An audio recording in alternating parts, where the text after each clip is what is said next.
Thank God for bringing us through the book of Leviticus thus far. We have looked at the uncleanness from without, and we have looked from the uncleanness from within. One coming from what is partaken in the food that is partaken, and one that is from the nature of our own condition.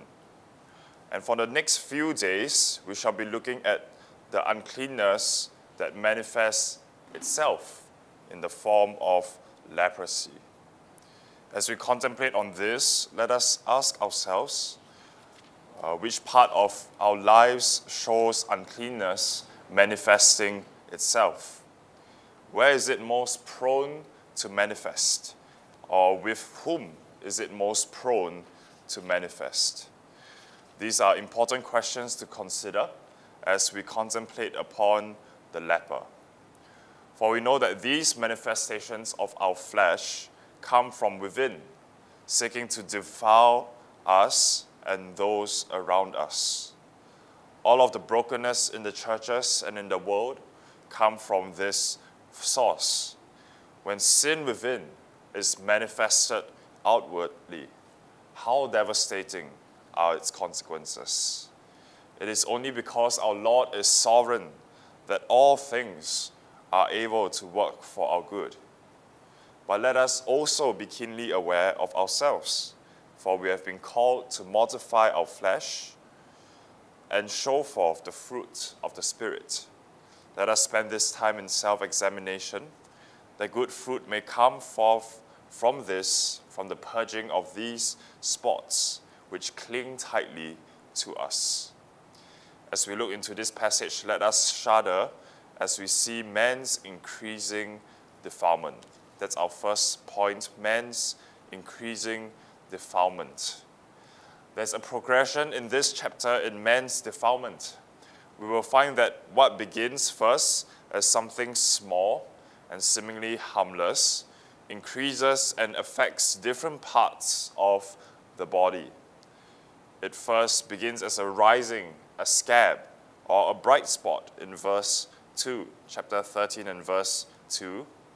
When a man shall have in the skin of his flesh a rising, a scab, or bright spot, and it be in the skin of his flesh like the plague of leprosy, then he shall be brought unto Aaron the priest, or unto one of his sons, the priest. It only looks like a small cut, a red spot, a slight bump, but it can slowly take over the body.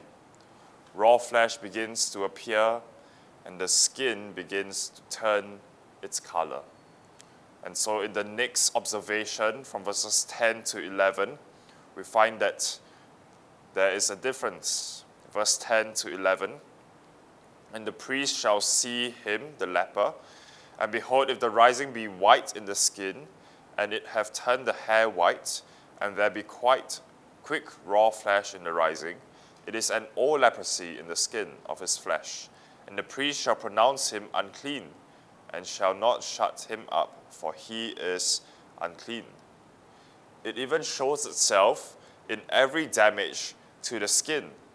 When there is a boil, for example, from verses 18 to 23, or a burning from verses 24 to 28, which shows how it is not only on the skin, but actually comes from the body itself. It actually comes from within, but it manifests itself when a boil comes on the body or when a burning comes upon the body. But worst of all is when it affects the head.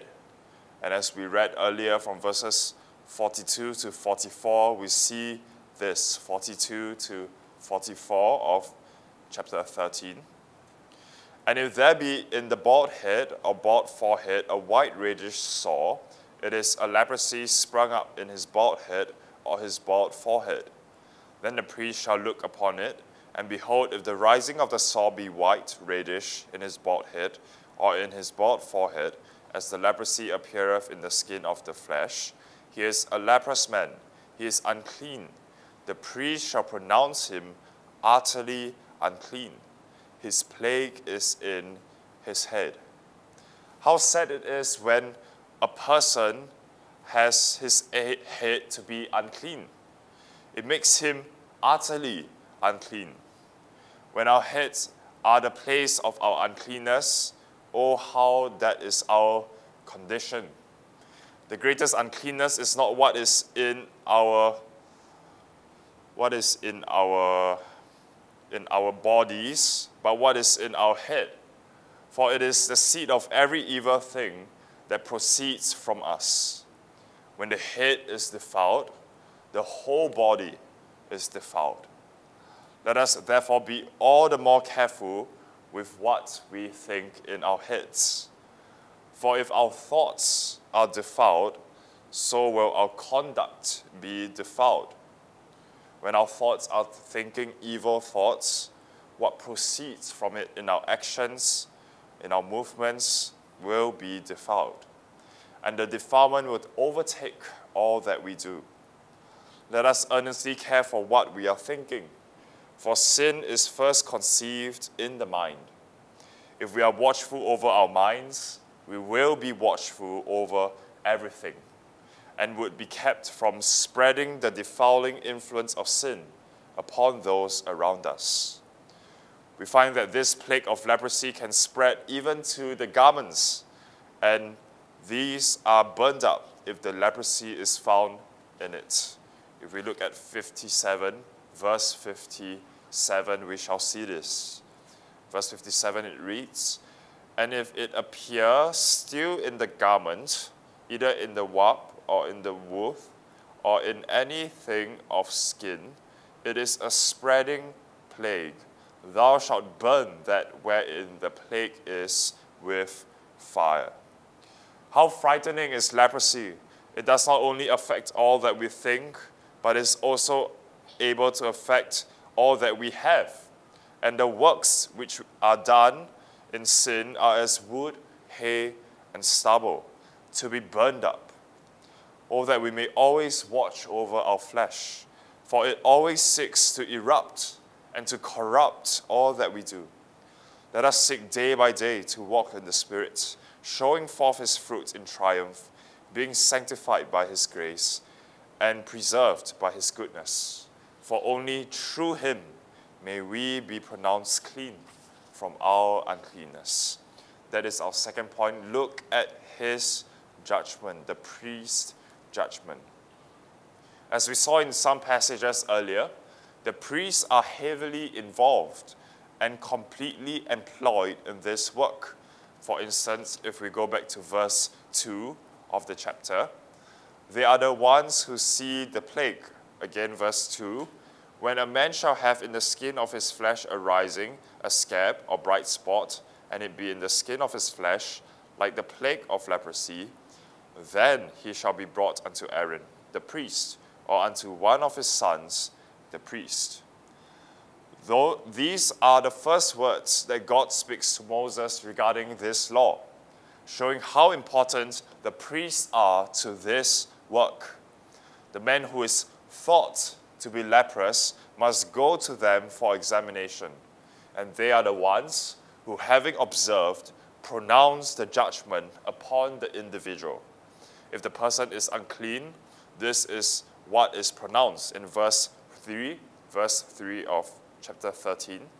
"And the priest shall look on the plague in the skin of the flesh, and when the hair in the plague is turned white, and the plague inside be deeper than the skin of his flesh, it is a plague of leprosy.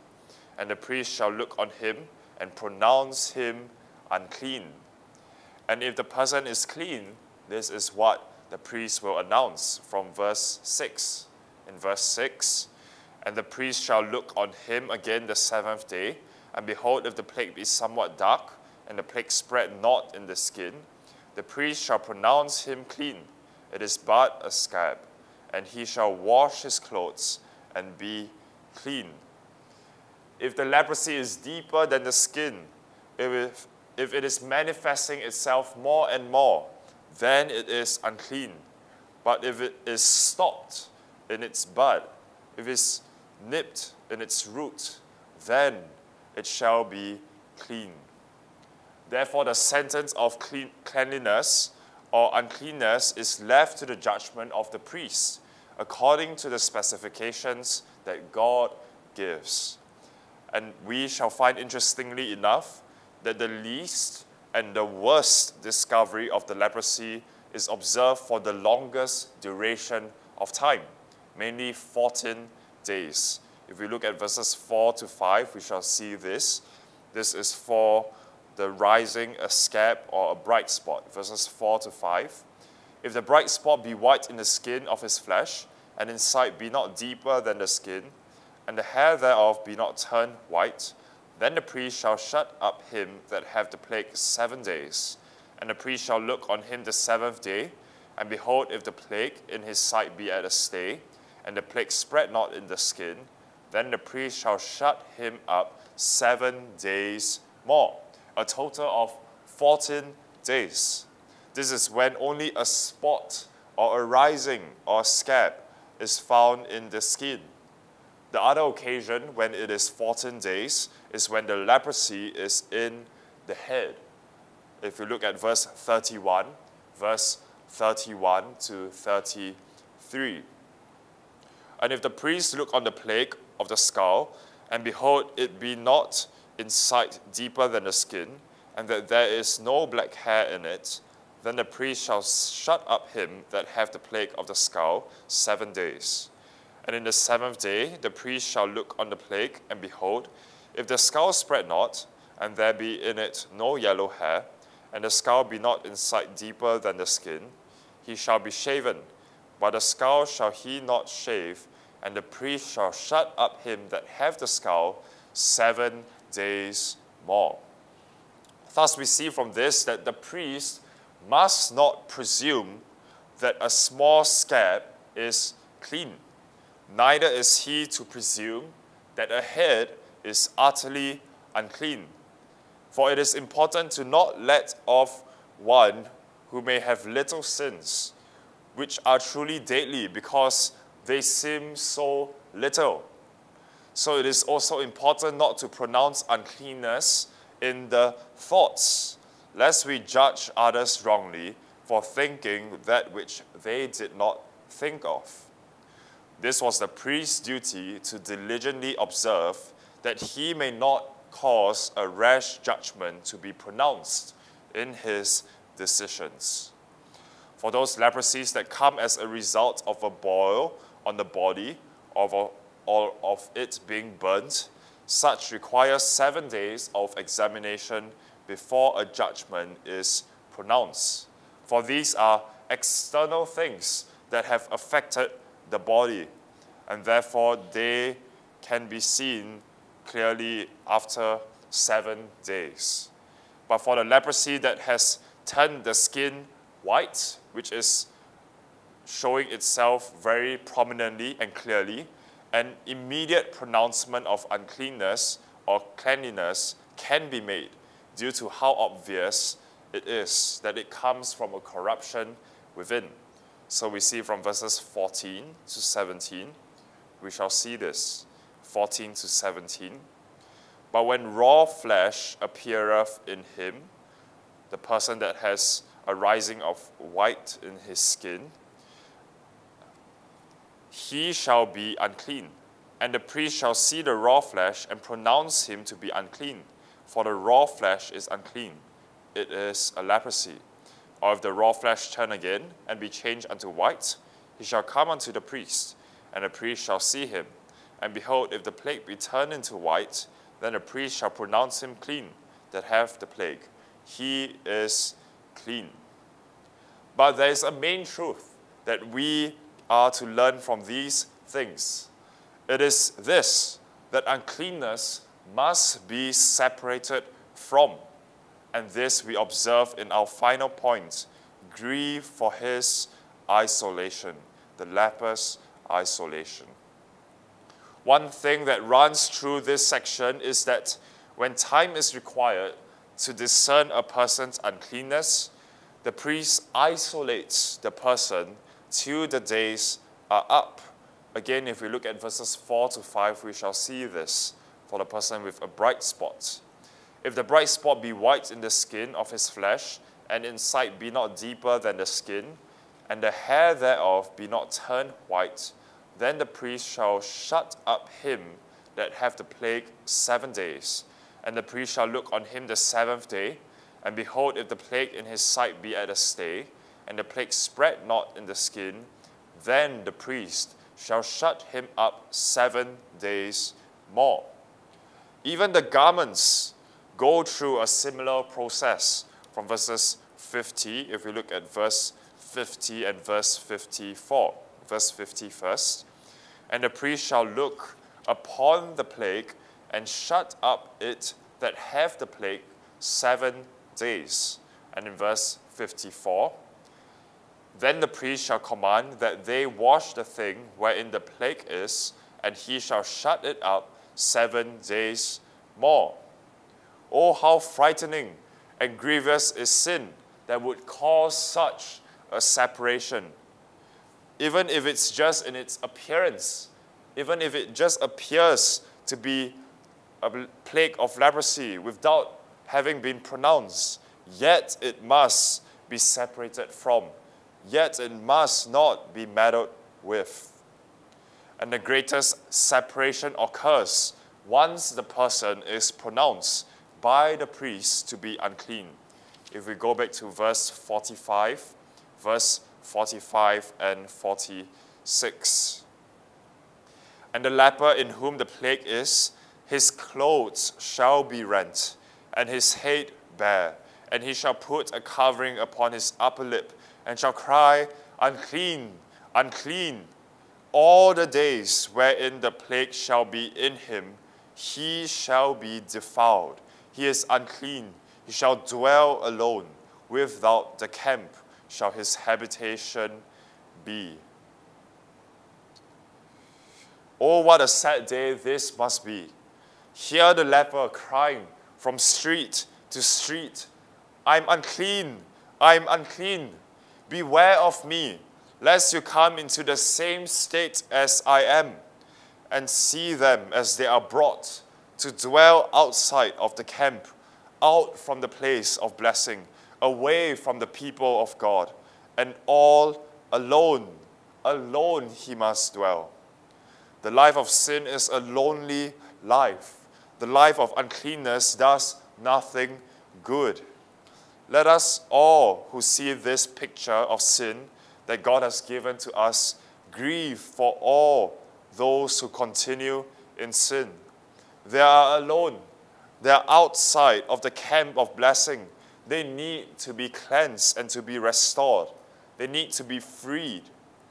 Oh, that God would put in all of us a fresh burden for souls, but also that he would place upon all of us a fresh alertness of our own sins. All those who now live outside the camp once dwelt within the camp. And we as the children of God must daily wage war with the flesh. For we have seen from the visible example of the leper how lonely sin is, how grievous it is, how destructive it is to our families, to our friends, to all those around us. We are separated, cut off, brought away from them because of sin and its defiling effects. Let us ever be watchful over our thoughts, for we need God's grace every moment of our lives, that sin may not reign in our mortal bodies. Let Christ reign in us, we who have been washed and cleansed by his blood. Oh, that we would beware of the filth that once defiled our nature, and beware of it manifesting itself in our lives, and bring upon us such sadness and grievances. Sin is a bait with a deadly hook attached to it, but Christ is a fountain from whom all blessings flow. May we go to him today for renewed strength, that we may wage war against sin and overcome it by his grace. Let us look to the Lord in prayer. Our Father in heaven, We acknowledge that there are sins that our hearts treasure. There are many times when it is manifested in our lives and corrupts ourselves and those around us. Would thou keep us pure by thy Spirit?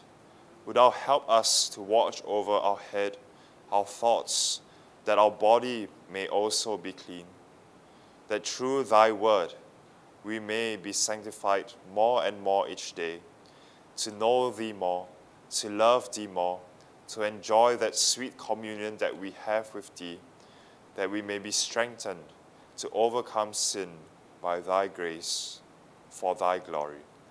This we ask and pray with thanksgiving in Jesus' name. Amen.